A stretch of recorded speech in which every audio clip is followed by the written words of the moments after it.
With all of us on what's a NAICS code, how do you find a NAICS code, which is a common question that we get, as well as what are the size standards, what's affiliation, along with other size standard issues. So just want to welcome to HHS Carl Jordan. Carl is a program analyst in the Office of Size Standards at the Small Business Administration. So, Carl, just want to welcome you today and just want to say thank you for helping us with conducting the training. Thank you, Teresa. It's good seeing you. Absolutely. So, Carl? Hello, I'm Carl Jordan, and we're going to talk about what small business size standards are, why they're important to government contracting particularly, but they're involved in other programs. Affiliation, as you said. They're involved with many programs, but first thing,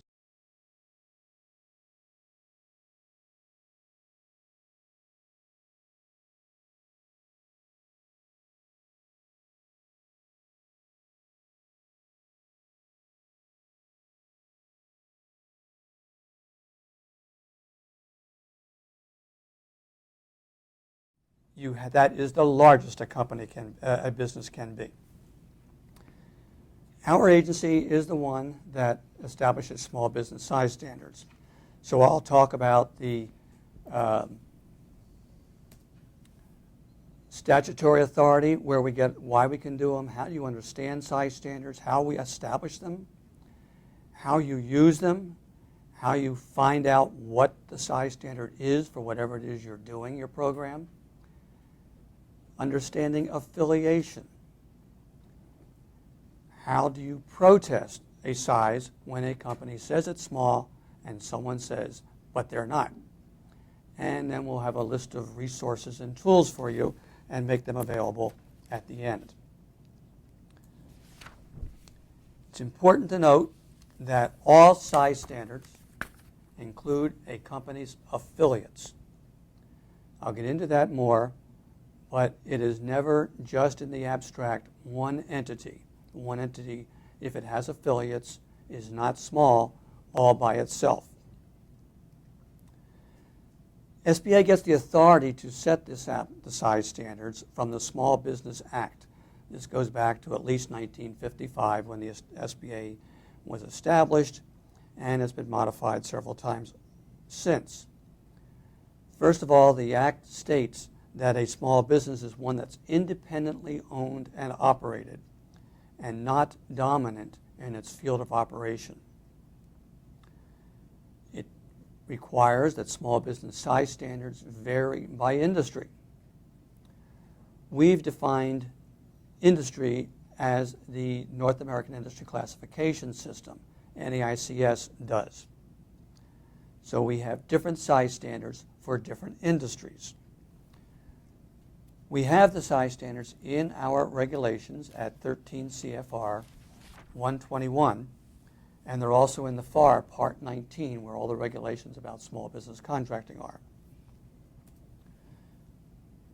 First, a business has to be a business concern. Not every entity can qualify as a business concern. If a business wants to be small, for government contracts or any other program, it has to be organized for profits. That means a nonprofit need not apply. In addition to that, it must have a place of business in the United States, and it either has to operate primarily here or make a significant contribution to the U.S. economy by paying taxes or using American products, materials, and the like. Small agricultural cooperatives are also eligible if they're organized under the Agricultural Marketing Act and if every member of that cooperative is a small business as well.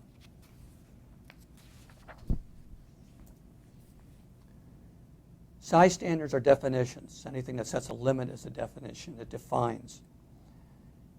It defines whether a business entity with its affiliates can qualify for benefits that are available to that business as a small business.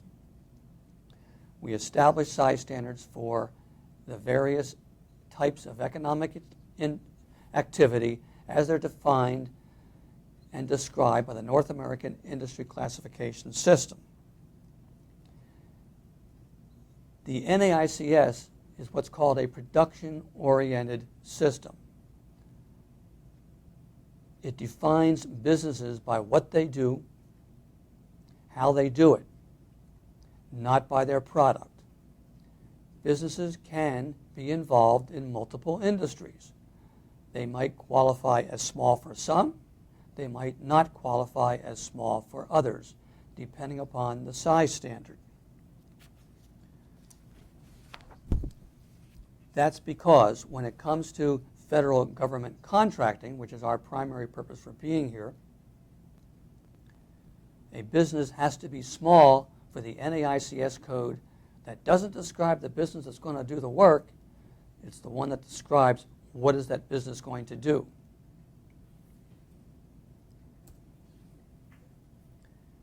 We have two very common small business size standards used for most NAICS codes. One is 500 employees for manufacturing and mining and quarrying and those industries. Some are larger.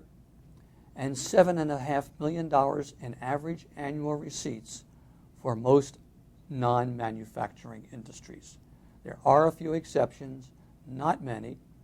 There are some that are much larger. They go up to over $36 million. But the common one is $7.5 million.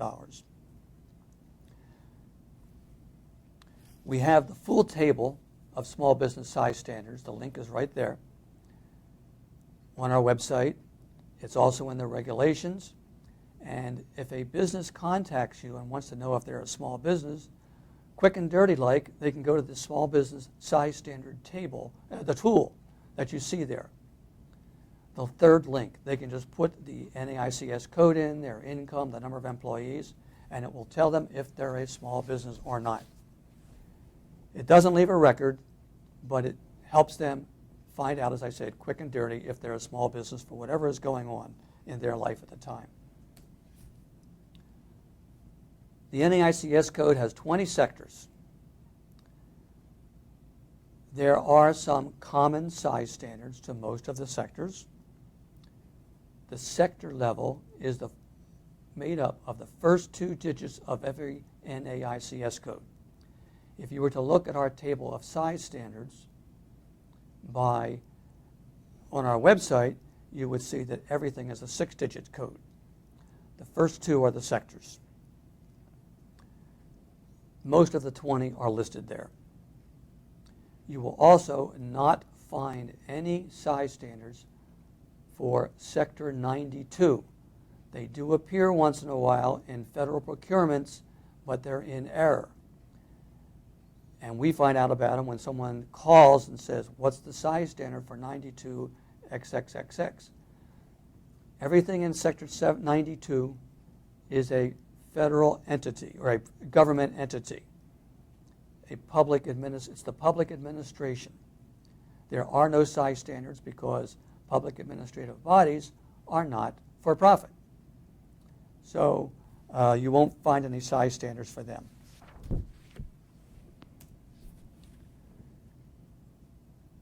We have a table of size standards.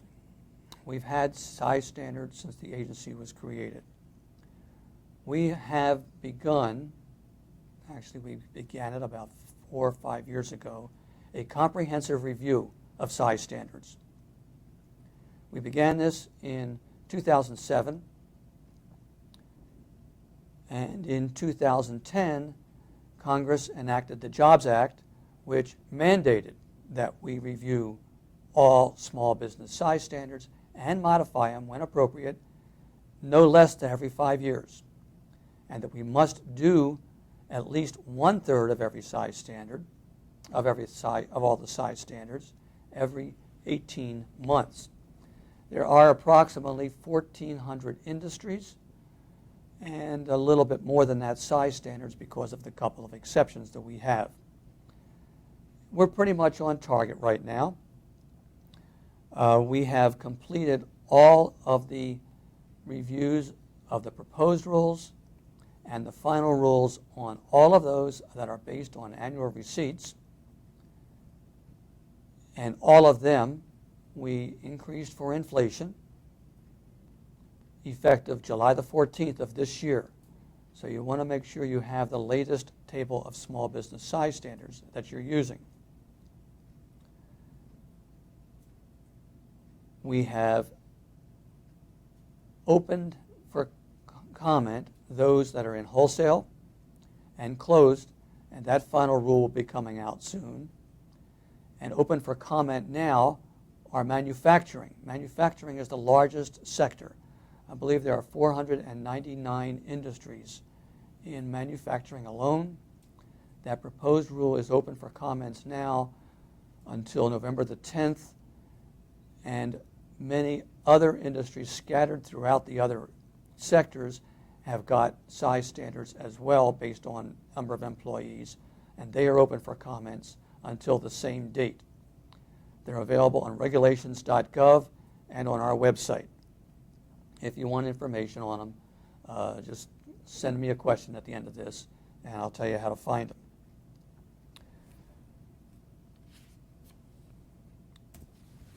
When we're done this comprehensive review, we'll start all over again. Not necessarily in the same order, but we'll be doing them all. It's a rolling review. How do we do this? One thing we did in about 2007, we had created a methodology. It's a very large document. There's a link to it there on our website, telling the public and anyone who is interested and any other user how we examine size standards, how we examine the industries, what we look at, what we compare, and how we arrive at what we believe is an appropriate size standard for each industry. It's a very detailed explanation. Even though it is heavily based on numbers, it is not a rule. The methodology is a way of doing something. When we're all done, we will issue a proposed rule asking for the public's comment under the rulemaking process of the what do they call that? You know what I'm talking about.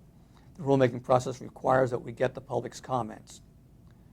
The Office of Information and Review over at OMB will also review it for applicability, and they will send it out to the various agencies as well for their comments. So there's a lot of input from outside of SBA that goes into the making of the size standards.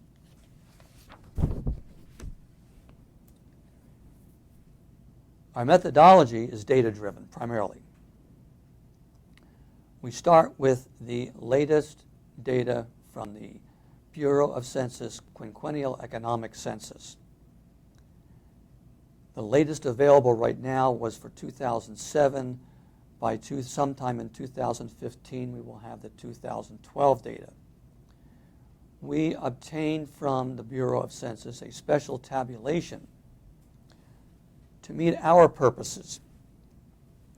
The special tabulation will break out the firms and the establishments, all their employees, their annual payroll, and the annual receipts for various classes or sizes of business, so that they will be ranked basically from the smallest under 5 up to over 1,500 employees. And there will be various classes. We will compare that data and to what the existing size standards are and what the coverage is for our current size standard. What a current $10 million size standard for a particular industry, how many does it cover now? How many should it cover? We look at federal procurement data, the FPDS. Every opportunity, every federal action when it comes to procurement is entered into FPDS. New contracts, modifications, whether they go up, whether they go down, go in there. We will compare the data that is in the FPDS because the contracting officers have entered whether or not the contract award went to a small business or not. We will compare whether small businesses are getting their share of federal procurement compared to where they are in the census data. If federal procurement for small businesses under our current size standard represents a very small amount compared to where they are in a particular industry, that's one thing that might point to the need for a higher size standard so that the small businesses can have a higher share. We look at other data too, such as the amount of electricity that's used by electricity generating industries, barrels per calendar day for the petroleum industry. We calculate net worth from certain industry data. We get what's obtained from the U.S. Bureau of the Census. They calculate for us what's called the 4-firm concentration ratio. That will tell us what share of the businesses are the top 4 firms in that industry. If the top 4 firms have a very large share of the industry, it probably points to a need for a higher size standard. And we look at the Risk Management Association for the financial institutions because we have size standards for financial institutions as well. This, for your reading pleasure, is just a chart of what's in the methodology. It pretty much lays out in graphic form what is in the methodology when you look at it. The fully detailed overview of it will be in the methodology itself. It's very comprehensive. We're not going to go into it today. Federal procurement. Small businesses get about $80 billion a year in prime contracts and a lot more in subcontracts. A business has to be small if it's a set-aside, and they must self-certify or affirm that it is small under the NAICS code for that procurement. That means it has to register in SAM. That's the System for Award Management. SAM will have in there whether that business is small or not, and it has to be small for that NAICS code that meets the procurement. When a business registers in SAM, it registers all of the NAICS codes that describe what it is, what it does, what it can do, what it wants to do in terms of government contracting. They might be different NAICS codes. Might be an engineering company that is also in the construction business. They have got significantly different size standards. A company that falls between the two will be small for one, the construction, but not for the other, perhaps. But they have to be certified. That's why they have to be small for the one. Being small for one, however, such as for construction, if they're over the size standard for one that they're, say, engineering, will not make them small for an engineering contract.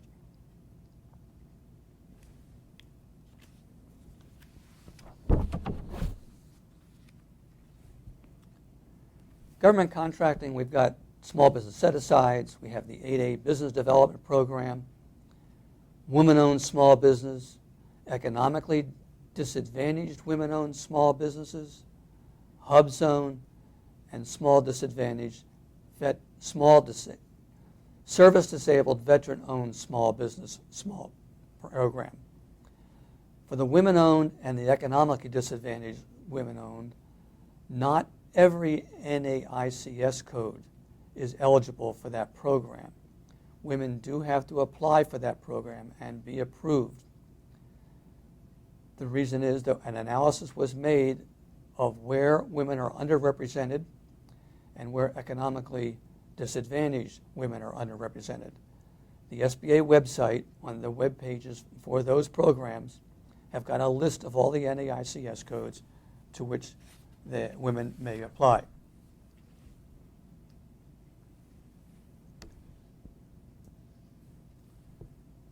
The contracting officer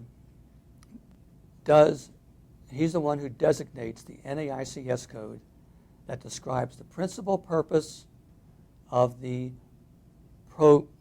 procurement. What is it that the contracting officer wants to buy? What does he want to have done? What does he want to have built?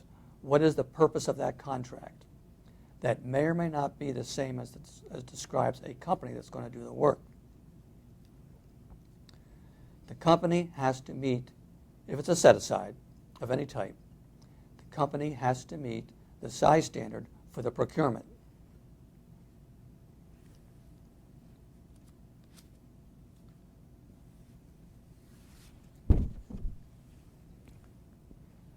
If the government is buying a product, not going to have anything done other than they want products delivered by a seller, a vendor. A small business can be the manufacturer if it meets the size standard for the manufacturing size standard. If it didn't manufacture the product it wants to sell the government, it still can do so under what's called the non-manufacturer rule. Simply put, the company cannot have more than 500 employees itself, including affiliates. It must be primarily engaged in retail or wholesale and normally sell that product that the government wants to buy. It must take possession or ownership at least with its own personnel, equipment, or facilities consistent with how it does in that industry. And the product has to be that of a small manufacturer in the United States, in the absence of a waiver. So the non-manufacturer has to have 500 employees or less, be in that business of selling that product, take ownership or protection, and supply the product of a domestic small manufacturer. That means a business that is in the manufacturing that meets its size standard. If the manufacturing size standard is greater than 500 employees, say 750 or 1,000, as long as the dealer has 500 or less and provides the product of a manufacturer that meets its own size standard, it still can sell that product. But if the dealer has 750, it will not be eligible. It must have 500 or less. That's the simple way of putting it. There's a lot to the non-manufacturing rule. Other SBA programs. SBA has the 7A Guaranteed Business Loan Program. That's its flagship. CDC and 504 are certified development companies. SBICs are similar to venture capital companies. It's an SBA program for licensed venture capital companies. And the Economic Injury Disaster Loan Program is in the event of a disaster, SBA can make loans to businesses. SBIR and STTR, I mentioned them. I don't think your agency would probably get involved with those, but just so you know they exist, SBA has an innovation research program where other agencies actually fund the innovation and technology of small businesses. That's a 500 employee size standard for those businesses, and the affiliation rules are different, which I'll mention later.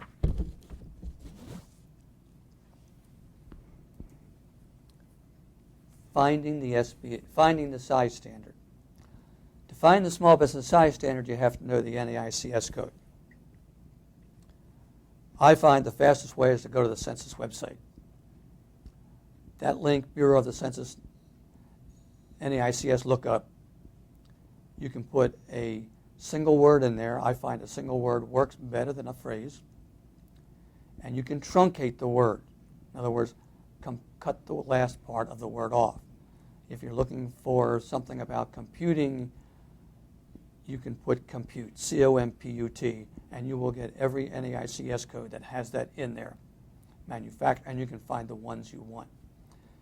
With that, you go to our table of size standards to find the NAICS code. It's also in our regulations at 113 CFR 121-201, and anybody can use the NAICS code tool if you have inquiries from businesses. Tell them to use that if you want. But you do have to know the NAICS code for that. We've been using the NAICS since 2000. Prior to 1997, January 1st of 1997, the Bureau of Census and everybody used the Standard Industrial Classification. The Bureau of Census and OMB changed that. They adopted a North American Industry Classification System.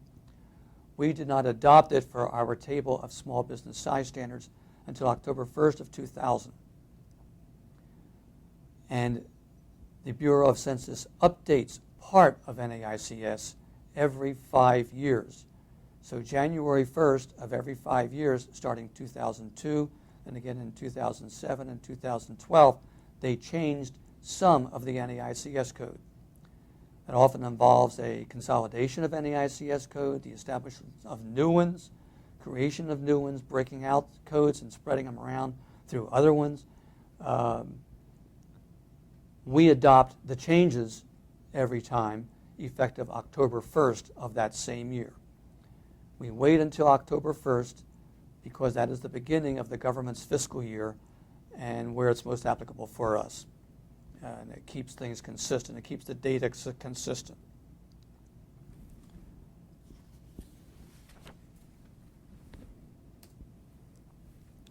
We base the standards on the 6-digit NAICS code industry. If you use the Bureau of Census website in that search page, it will give you the 6-digit code. You can locate the other areas if you want to too, but the 6 digits are the ones we use. And again, I'll repeat, size businesses meet the size standard for an NAICS code because they get confused and they may come to you because they say, that's not what I do, and how can I be small? Am I small? Am I large? They can be both if they have multiple capabilities. But they have to be small for the NAICS code that describes, that's in the procurement. And the contracting officer will also specify the size standard. Some small business size standards are based on a company's annual receipts. Receipts are equal to the last 3 fiscal years of a business. It's the average for the business last 3 fiscal years. They do this by looking at their income tax returns. There's a line on the income tax return called total income, except for gross income on a sole proprietorship. To the total income, they add cost of goods sold. The reason they have to add it back to total income because in arriving at total income, they have deducted that amount. They may have deducted other amounts too, but they do not have to be added back in. Some of those would be things like capital gains. Capital gains and losses will not be in there. Taxes that they collect for others. Proceeds from transactions between the company and its affiliates. And we have a list of exclusions in that 13 CFR 121.104 that you will find mentioned, and they are the only exclusions. There are no others. We get a lot of inquiries about pass-throughs, subcontracting costs. They are part of a company's cost of doing business. They are not excludable. The only excludables basically are the taxes that are collected for others, real estate transactions for a realtor because that's not their money. It's money, it's revenue to which a business has a right. It's income that comes into a business that does not increase their asset base. They never have a right to that, and they cannot use that money to reduce their liabilities. It is money truly held in trust. It includes their affiliates.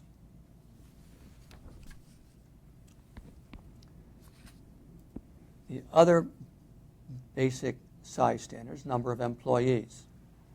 500 employees is the most common. We have some for 100. We have some for 250. We have a few for one or two for 50.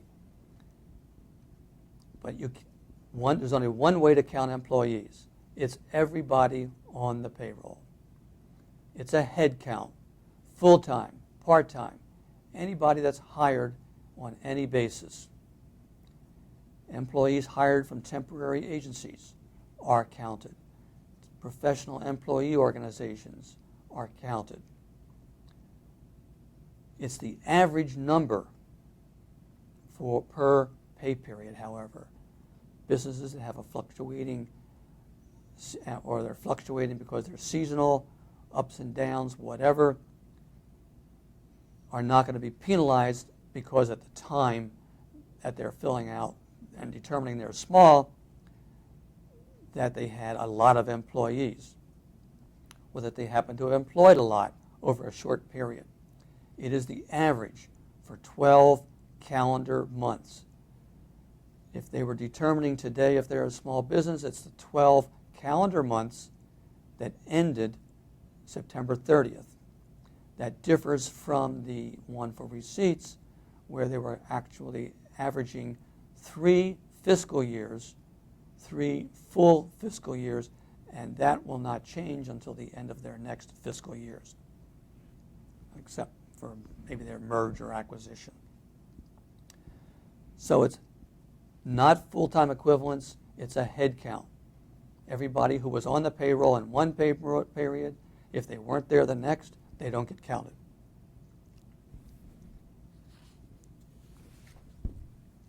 I mentioned affiliates.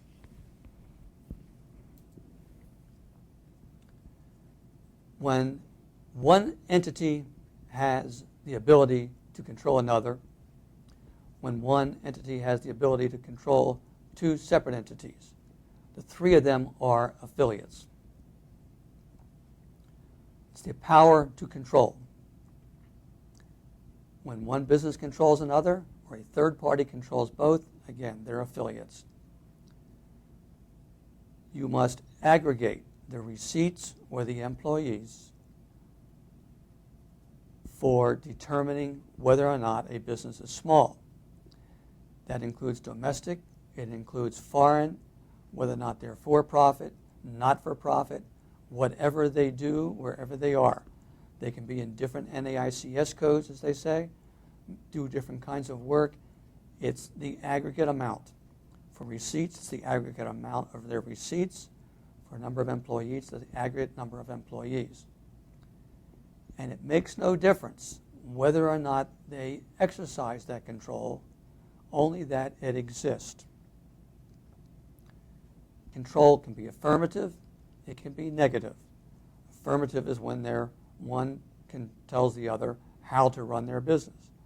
Negative control can exist either by way of, say, the bylaws, and when some stockholder who has less than a controlling interest because of the charter or the bylaws or some agreement, they can stop an action.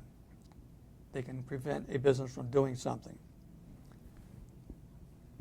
that is considered negative control. Affiliation would then exist, and that company's receipts or number of employees would be included. The general principles of affiliation, we've got stock ownership, 50% or more, no question. Options, convertible securities, and agreements to merge, common management, identity of interest, contractual relations, newly organized, I'm going to talk about all these individually, newly organized concerns, joint ventures, and franchise agreements. All of the first ones will mostly constitute affiliation. The last may or may not.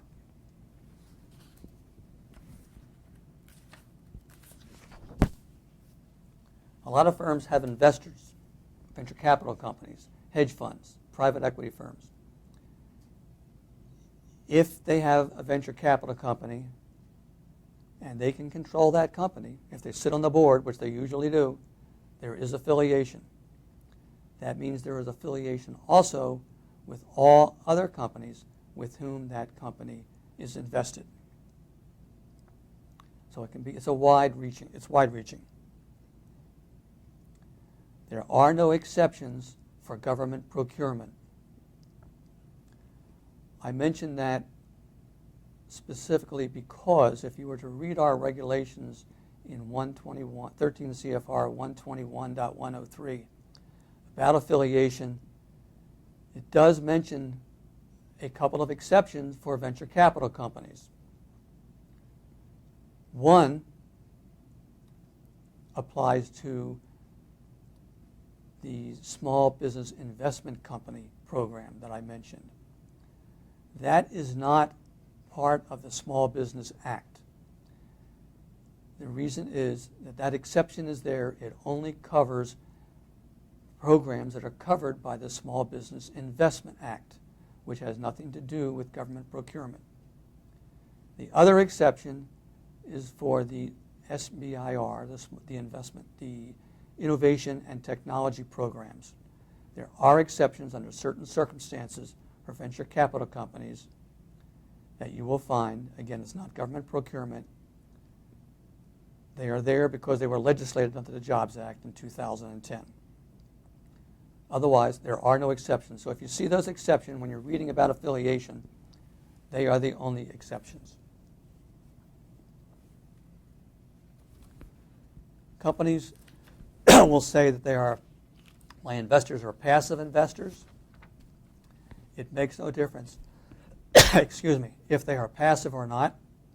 If they have the ability to control, they are affiliated.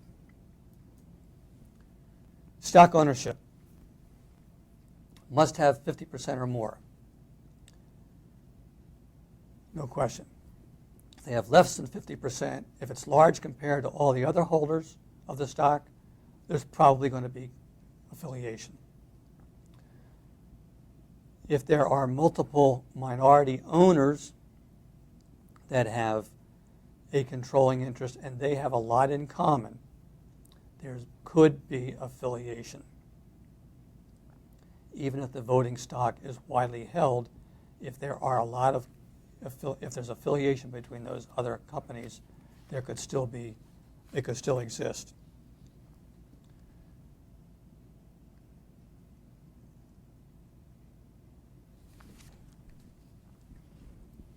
Stock options, convertible debentures, and agreements to merge are given present effect. They're treated as if they have already been executed. If they exist, affiliation exists. Agreements to merge or sell stock, it conveys the power to control. And under our regulation, we assume that they have present effect. Common management. If multiple officers, directors have other businesses then those officers and directors their other companies are considered affiliates.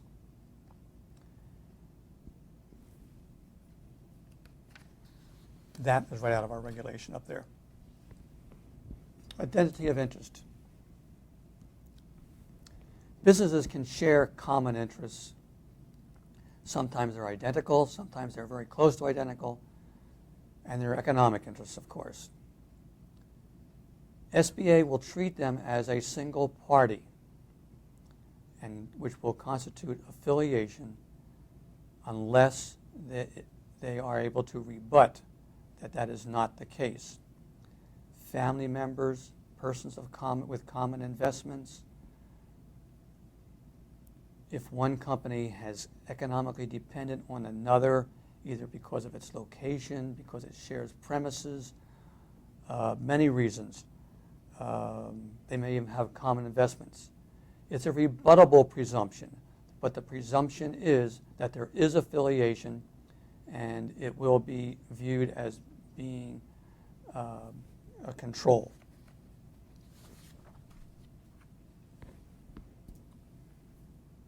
Contractual relationships often exist when one company has started another company and provides it with all of its contract and all of its subcontract works.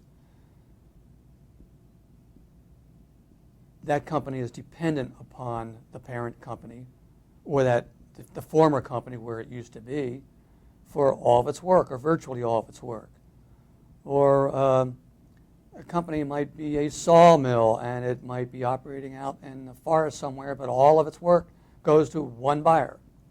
It's probably dependent on that one buyer, and that one buyer is going to be considered affiliated. If the economic dependence is there, or can be shown to be there, the presumption of affiliation exists. But again, it's always rebuttable.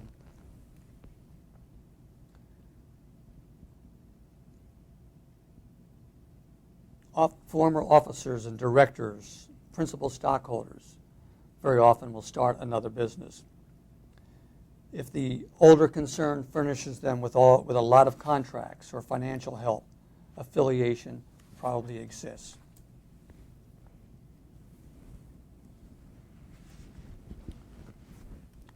Joint ventures.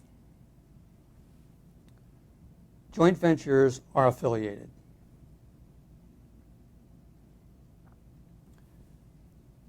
Two or more business entities join for a common purpose to combine their efforts, their money, their resources, their employees, whatever, for a common undertaking. They will be considered affiliated in a joint venture. If two businesses are set up so that one is a subcontractor, but that subcontractor is actually undertaking the primary purpose, the main function of that job, or whatever it is, SBA will view that as a joint venture and consider them as affiliates. If the prime contractor is heavily dependent on that subcontractor to complete the prime requirements, affiliation exists, or probably will exist. Franchises come up. Sometimes whether they're selling office products or personnel being hiring out their personnel to the government, may or may not be affiliated. It depends upon the franchise agreement and the amount of control that franchisee has to profit from its business. Some franchisees do not have as much control as they believe they have. Some do not. Some do. There is a list of these on the internet at franchiseregistry.gov, .com, excuse me, it is a government website. It's actually SBA's website. It was established for lending purposes. Any franchise listed on that website is considered eligible and not affiliated with the franchisor. It doesn't mean it's not affiliated with other franchisees, because one franchisee may have multiple ones. But it's not going to be affiliated with the franchisor. Not being on the list does not mean that it is not eligible. It means that SBA has not said it is eligible. It may never have submitted the franchise agreement. We don't know. And it may have been turned, or it may have been turned down. We don't know. A personnel company, as you might, it might be one, temporary personnel is one area where I've seen within the last couple of years a franchisee wanted to bid on a contract to lease its employees to the federal government, to a government agency. It was determined that it did not have sufficient independence from the franchisor to qualify as a small business. So it can happen. You do have to look.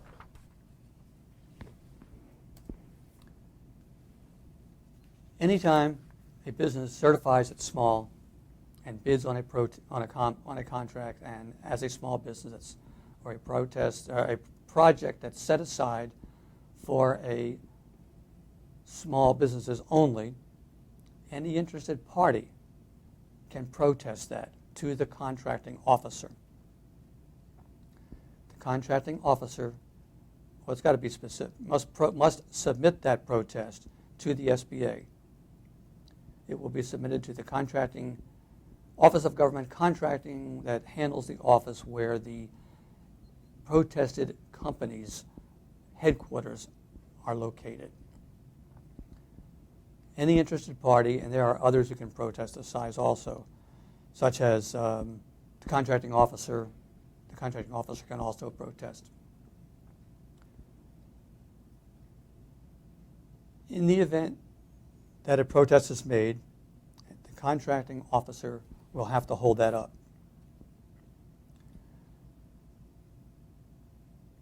The certificate of competency usually comes about when there's a protest, not of the company's size, because it is a small business and it does meet the size standards, but it's protested because either the contracting officer or the interested party says they can't do that.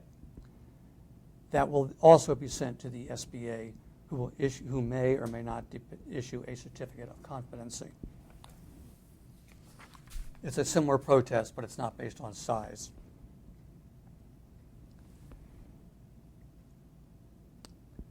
After the protest is made, SBA will make that determination.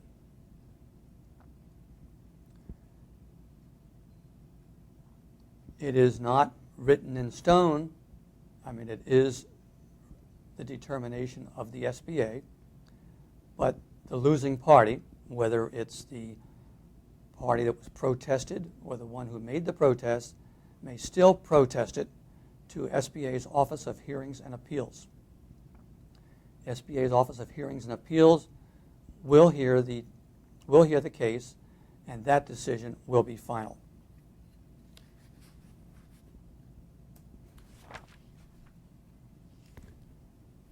The SBA's Office of Hearings and Appeals also hears another kind of appeal.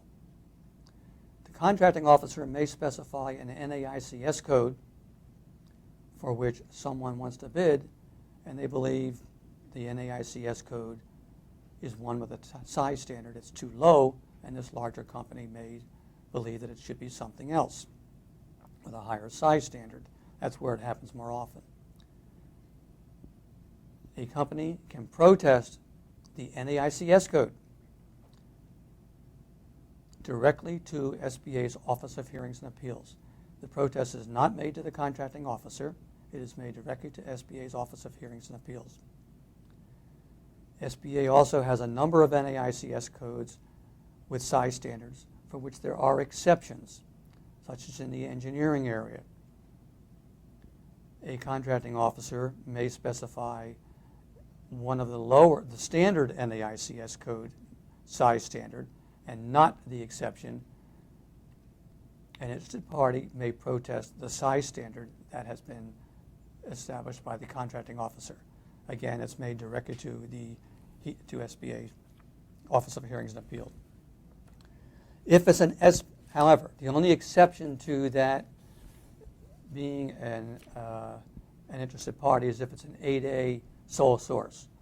If it's an 8A sole source contract, only SBA's Director of Government Contracting can make that protest on the NAICS code. We're running out of time? Oh. Any size determination can be appealed. Again, it's appealed to the Office of Hearings and Appeals. This is a little repetitive. It's got to be served within 15 days, and this is the final decision of SBA.